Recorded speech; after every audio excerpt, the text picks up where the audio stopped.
I spent the past year looking into NFTs and noticed that something weird might be going on. NFTs stand for Non Fungible Tokens, and there have been many that have sold in the millions. With them making $25 billion in 2021, this got my spider senses tingling to find out why would someone spend millions on this. Bruh. To better explain this, meet Robert. He spent the past 5 years selling stolen electronics he got from his job and wants a way to rinse all of his dirty money. He has over $500,000 in cash, though he was never able to spend it because the FBI and IRS would try to find him. This would all change for Robert on a beautiful Sunday morning. After finding out what NFTs were from a friend, he saw an opportunity, so he made one and uploaded it on an exchange. Robert then made a second account on his phone to buy it with Ethereum for 500 grand.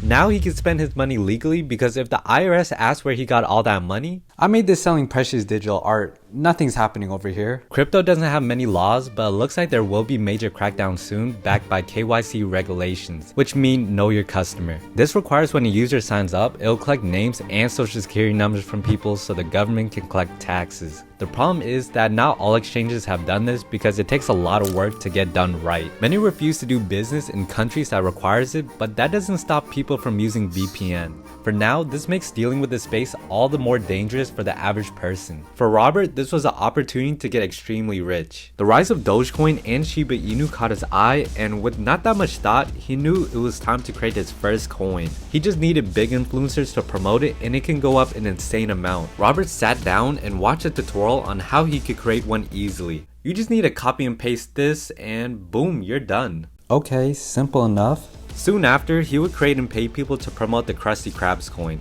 Every person who bought it would be supporting Eugene Krabs himself. Even with a cringy name, Robert saw a quick increase in price and instantly sold it to make quick profits while everyone else lost all their money. He was able to make $50,000, but for him, this was only the start of his journey. With all of his clean money now, he decided to use it to buy some real estate. It would be a lot harder for the FBI and IRS to find out about his original money if he just kept moving it around.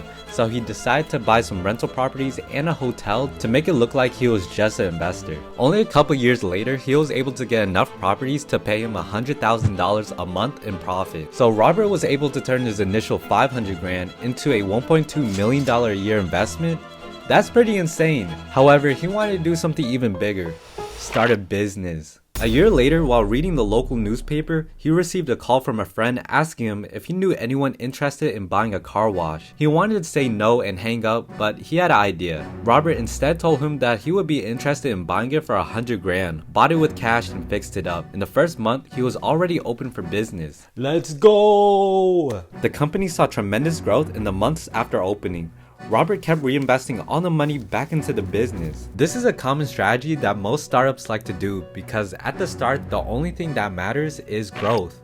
That growth is exactly what he saw. His investment went up faster than most pump and dump coins. The company's profits seemed to only go up, and that enticed investors to keep throwing money at him. The amount of car washes were going up every month too, so on paper, everything did look good. In reality, that was far from the truth.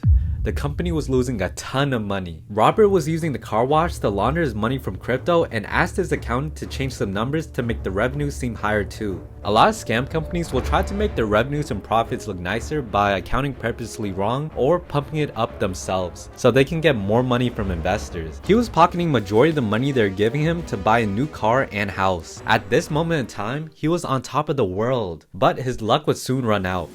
While he was doing all of this, he didn't double check to make sure the papers actually seemed realistic. An auditor came in the company's office one day to find out that their revenue from each customer seemed off. She would ask for an investigation to find out why it was like that. Robert knew this wasn't looking too good for him. He tried to pack up and leave the country but was immediately stopped. So he went back to the office to try to fix what was wrong, but it was already too late. This small mistake would cost him to lose everything. They were able to trace it back to him and convicted him for money laundering. But soon they would find his phone, which would still be logged into his account that bought the NFT from the beginning of this video. This only made everything worse. Oh man.